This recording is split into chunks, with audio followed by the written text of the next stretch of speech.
KSRTC ബസ്സുകൾ അപകടത്തിൽപ്പെടുന്നതുമായി സംബന്ധിച്ച് കെ.എസ്.ആർ.ടി.സിയിലെ തന്നെ ജീവനക്കാർക്ക് നൽകിയിട്ടുള്ള മാനുവലിൽ പറയുന്ന ഭാഗം നിങ്ങളുമായി ഞാൻ പങ്കുവയ്ക്കാം. മിക്കവാറുള്ള ജീവനക്കാരെ സംബന്ധിച്ചിടത്തോളം ഇത് ഭൂരിഭാഗം പേര് ഇത് വായിച്ചിട്ടുള്ളതാണ്. എന്നാലും ചില സമയങ്ങളിൽ ഇതേക്കുറിച്ച് ഓർക്കാറില്ല എന്നുള്ളത് കൊണ്ട് തന്നെയാണ് ഈ അപകടത്തിൻ്റെ ഭാഗങ്ങളെക്കുറിച്ച് പറയുവാൻ തീരുമാനിച്ചത്. അപ്പോൾ ഡ്യൂട്ടിക്ക് ഇടയിൽ ബസ് അപകടത്തിൽപ്പെട്ടാൽ ഉടൻ തന്നെ അടിയന്തരമായി ചെയ്യാൻ നിർദ്ദേശിച്ചിരിക്കുന്നത് പരിക്കേറ്റവരെ അടുത്തുള്ള ആശുപത്രിയിൽ പ്രവേശിപ്പിക്കുക എന്നുള്ളതാണ്. അവിടെ ഈ ആശുപത്രിയിൽ പ്രവേശിക്കുമ്പോൾ ഇപ്പോൾ അപകടവുമായി ബന്ധപ്പെട്ട് പരിക്കേറ്റവരെ ആശുപത്രിയിൽ അടിയന്തര ഘട്ടത്തിൽ മരുന്ന് വാങ്ങാനും ഒക്കെ ആയിട്ടുള്ള തുക കെ.എസ്.ആർ.ടി.സിയിലെ കണ്ടക്ടർ തന്നെ അദ്ദേഹത്തിൻ്റെ ബാഗിൽ നിന്നും ചിലവാക്കണം എന്നാണ് ആ ഭാഗത്ത് പറഞ്ഞിട്ടുള്ളത്. ഇപ്പോൾ ആവശ്യമെങ്കിൽ ആശുപത്രിയിൽ എത്തിക്കുകയും ചെയ്യണം. ആശുപത്രിയിൽ എത്തിക്കാൻ വൈകുന്നത് മൂലം ഒരു ജീവൻ പോലും നഷ്ടമാകരുത് എന്നുള്ളതാണ്. അപ്പോൾ ആവശ്യമെങ്കിൽ പരിക്കേറ്റവരുടെ ബന്ധുക്കളെ വിവരം അറിയിക്കണം. ഉടൻ തന്നെ അടുത്ത ഡിപ്പോയിലും ചീഫ് ഓഫീസിലും കൺട്രോൾ റൂമിലും വിവരം അറിയിക്കണം. അപ്പോൾ അങ്ങനെ ഈ അപകടം എടുക്കുക, അതോടൊപ്പം തന്നെ ഈ അപകടത്തിൻ്റെ ഫോട്ടോ എടുക്കുകയും ചെയ്യണം. ഇത് ഈ അപകടം അറ്റൻഡ് ചെയ്യുവാൻ വേണ്ടി നമ്മൾ ഓഫീസിൽ ഡിപ്പോയിൽ വിവരം അറിയിച്ച് കഴിയുമ്പോൾ തന്നെ ആ റൂട്ടിലുള്ള അല്ലെങ്കിൽ ആ ആക്സിഡൻറ്റുമായി ബന്ധപ്പെട്ട് അവിടെ നിയോഗിക്കപ്പെട്ടിട്ടുള്ള അറ്റൻഡ് ചെയ്യാൻ നിയോഗിക്കപ്പെട്ടിട്ടുള്ള ചെക്കിംഗ് ഇൻസ്പെക്ടർ അവിടെ എത്തിച്ചേരുക. അപ്പോൾ നമ്മുടെ കുറ്റം കൊണ്ടല്ലാത്ത കേസുകളിൽ, ഇപ്പോൾ കെ.എസ്.ആർ.ടി.സിയുടെ കുറ്റം കൊണ്ടല്ലാത്ത കേസുകളിൽ പോലീസ് സ്റ്റേഷനുമായി ബന്ധപ്പെട്ട് FIR തയ്യാറാക്കുന്ന തലം മുതൽ കേസ് രജിസ്റ്റർ ചെയ്യുന്നത് വരെ കെ.എസ്.ആർ.ടി.സിക്ക് ദോഷകരമായ തീരുമാനം ഉണ്ടാകാതിരിക്കാൻ ശ്രദ്ധിക്കണം. നിഷ്പക്ഷമായി മൊഴി നൽകുന്നവരുടെ മേൽവിലാസം ശേഖരിച്ച് അന്വേഷണ ഉദ്യോഗസ്ഥന് കൈമാറണം. പരിക്ക് പറ്റിയവർക്ക് ഫസ്റ്റ് എയ്ഡ് നൽകണം. അപ്പോൾ നമ്മൾ ഈ അടുത്തിടയ്ക്ക് ആലപ്പുഴ നടന്ന അപകടവുമായി ബന്ധപ്പെട്ട് പോലീസ് FIR രജിസ്റ്റർ ചെയ്ത വേളയിൽ ആദ്യം ആ കെ.എസ്.ആർ.ടി.സി ഡ്രൈവർക്കെതിരെയാണ് FIR ഇട്ടത് എന്നുള്ളൊരു ആരോപണം വ്യാപകമായിട്ടുണ്ടാകുകയും ചെയ്തിരുന്നു. അപ്പോൾ അത് ആദ്യം അവിടെ ഈ അറ്റൻഡ് ചെയ്യാൻ എത്തിയിരിക്കുന്ന ആളുകൾക്ക്, ഇപ്പോൾ മാനുവൽ ഓഫ് പ്രൊസീജിയറിനെ സംബന്ധിച്ച് ചെക്കിംഗ് ഇൻസ്പെക്ടർമാർക്കോ ATOമാർക്കോ ഡിസ്ട്രിക്ട് ട്രാൻസ്പോർട്ട് ഓഫീസർമാർക്കോ യാതൊരു വിധത്തിലുള്ള വിവരമില്ലാത്ത രീതിയിലുള്ള പ്രവർത്തനം അവിടെ നടന്നതുകൊണ്ടാണ് FIRൽ ആദ്യം ഡ്രൈവറുടെ പേര് വരാനുള്ള ഒരു സാഹചര്യം ഇടയായത്. ഇത്രയേറെ CCTV തെളിവുകളുണ്ടായിട്ടും. ഇപ്പോൾ ഇതുമായിട്ട് ബന്ധപ്പെട്ട് പറയുന്നത്, അപ്പം ഈ കേടുപാടുകൾക്ക് നഷ്ടപരിഹാര തുക സംബന്ധിച്ച് മെക്കാനിക്കൽ വിഭാഗ ഉദ്യോഗസ്ഥർ കേസ് കൈകാര്യം ചെയ്യുന്ന ഇൻസ്പെക്ടറുടെ നിർദ്ദേശത്തിനനുസരിച്ചാണ് തീരുമാനം. ഇപ്പം വണ്ടിയൊക്കെ ഇടിച്ച് വേറൊരു വണ്ടിയുമായിട്ട് പരിക്ക് പറ്റുമ്പോൾ ഇതെങ്ങനെയാണ് തീർക്കേണ്ടതെന്ന് പല ഡ്രൈവർമാർക്കും അറിയില്ല. അപ്പോൾ അവിടെ ചെയ്യേണ്ടത്, അവിടെ DA അതായത് ഡിപ്പോ എഞ്ചിനീയറെ അല്ലെങ്കിൽ ADയെ വിളിച്ച് ചോദിച്ചിട്ട് ആ ആക്സിഡൻറ്റ് അറ്റൻഡ് ചെയ്യുന്ന ഇൻസ്പെക്ടറെ, അതാണ് പ്രധാനമായിട്ടും അവിടെ ആദ്യം വരേണ്ടത്.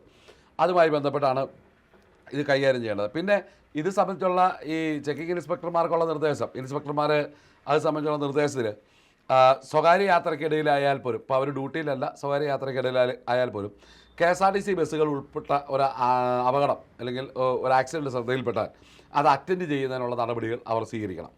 അപ്പോൾ തൻ്റെ വാസസ്ഥലത്തിന് സമീപം ഏതെങ്കിലും അപകടം ഉണ്ടായാലും ഇൻസ്പെക്ടർ സ്ഥലത്തുണ്ടെങ്കിൽ വിവരം ഉടൻ തന്നെ അടുത്ത ബസ് സ്റ്റേഷനിൽ അറിയിക്കുകയും മറ്റൊരു ഇൻസ്പെക്ടർ ആക്സിഡൻറ്റ്, അതായത് പുള്ളിയുടെ ഡ്യൂട്ടിയല്ല, പുള്ളി വേറെ എവിടെയെങ്കിലും പോവുകയാണെങ്കിൽ മറ്റൊരാൾ വരുന്നോളം വരെ അതുമായി ബന്ധപ്പെട്ട കാര്യങ്ങൾ കൈകാര്യം ചെയ്യണം.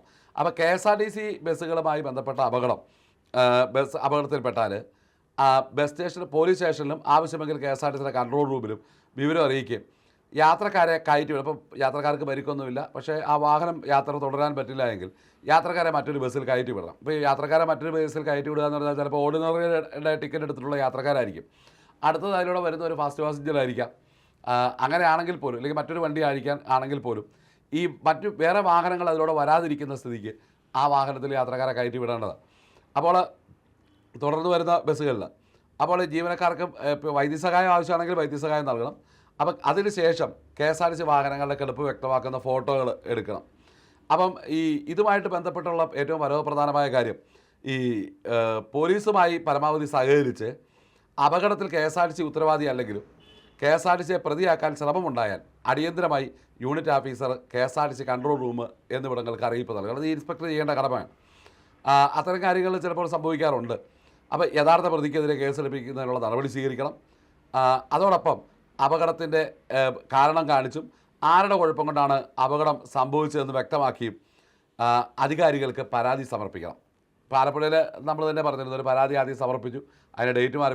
ഈ പരാതി സമർപ്പിച്ചപ്പം തന്നെ സമർപ്പിക്കാൻ തന്നെ കാലതാമസം എടുത്തു. ഇതൊക്കെ അടിയന്തരമായി ആ അപകടം നടന്ന് FIR ഇടുന്നതിന് മുൻപായി പോലീസിൻ്റെ അന്വേഷണവുമായിട്ട് സഹകരിക്കുകയും കൂടിച്ചേരുകയും ഈ അറ്റൻഡ് ചെയ്യാനുള്ള ഇൻസ്പെക്ടർ സമയത്ത് എത്തുകയും ഒക്കെ ചെയ്യേണ്ട ഒരു സംഗതികളാണ്. അപ്പോൾ ഇതിൻ്റെ ഏറ്റവും പരമപ്രധാനമായ കാര്യം, നമുക്ക് ആൾക്കാർക്ക് പരിക്കുണ്ടെങ്കിൽ അവരെ ആശുപത്രിയിൽ എത്തിക്കുക എന്നുള്ളതാണ്. ഇപ്പോൾ നമുക്കൊരു അറിയാം വണ്ടി ഒരു പെട്ടെന്നൊരു അപകടം ഉണ്ടായാൽ ഇവിടെ ആദ്യം ചെയ്യുന്നത് ഡ്രൈവർ ഇറങ്ങി ഓടുക, ഇല്ലെങ്കിൽ ഡ്രൈവറെ പിടിച്ചും കിട്ടിയ ഡ്രൈവറെ ഇടിക്കുക, അസുഖമായി പരിക്കേറ്റ് കിടക്കുന്നവർ അവിടെ കിടക്കുക എന്നുള്ളതാണ്. അപ്പോൾ അതിൻ്റെ അല്ല, ജീവൻ ആണ് ഏറ്റവും പ്രധാനം. ആലപ്പുഴ തന്നെ അപകടം ഉണ്ടായപ്പോൾ ഡ്രൈവറോട് മാറിക്കോളാൻ പറഞ്ഞു. അപ്പോൾ അയാളവിടെ ഇറങ്ങി നിൽക്കുകയാണ്. അപ്പം നമ്മൾ ചെയ്യേണ്ടത് ഡ്രൈവർമാരാണെങ്കിലും കണ്ടക്ടർമാരാണെങ്കിലും ഒരു അപകടം പറ്റിക്കഴിഞ്ഞാൽ അതിനകത്ത് പരിക്കേറ്റവരെ ആദ്യം ആശുപത്രിയിൽ കൊണ്ടുപോവുക.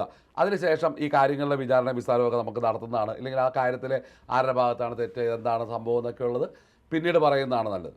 ഇവിടെ ഇനി പൊതുജനങ്ങൾക്കായിട്ടുള്ള കാര്യത്തിൽ ഇപ്പോൾ നമുക്ക് വണ്ടിക്കകത്ത് വെച്ചൊരു അപകടം, ഒരു ആക്സിഡൻറ്റ് ഒരു സംഭവിച്ചാൽ അവിടെ ഈ ആശുപത്രിയിൽ കൊണ്ടുപോവുകയും കണ്ടക്ടർ ബാഗിൽ നിന്നും ആ തുക, ചിലവാകുന്ന തുക അടച്ചതിന് ശേഷം ഇൻസ്പെക്ടറുടെ സാന്നിധ്യത്തിൽ ആ തുക ബേബിലിൽ കാരണം എഴുതി ആ രസീത് സഹിതം അവിടെ അടയ്ക്കുക എന്നുള്ളതാണ്. ഇതാണ് ഈ അപകടവുമായി ബന്ധപ്പെട്ടുള്ള KSRTC മാനുവലിൽ പറഞ്ഞിരിക്കുന്ന കാര്യം.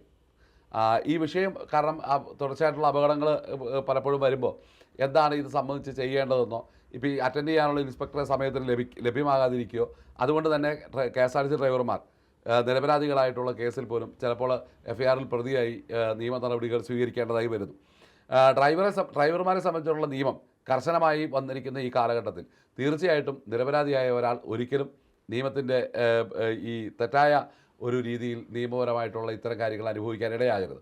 അതുകൊണ്ട് തന്നെ അപകടത്തിൽപ്പെടുമ്പോൾ ഫോട്ടോ എടുക്കുക, ഇൻസ്പെക്ടർമാർ കൃത്യമായി അത് അറ്റൻഡ് ചെയ്യുക, പരിക്കേറ്റവരെ ആശുപത്രിയിൽ എത്തിക്കുന്ന കാര്യത്തിൽ ആദ്യം മുൻഗണന നൽകുക എന്നൊക്കെയുള്ള കാര്യങ്ങളാണ് മാനുവലിൽ പറഞ്ഞിരിക്കുന്നത്. നന്ദി.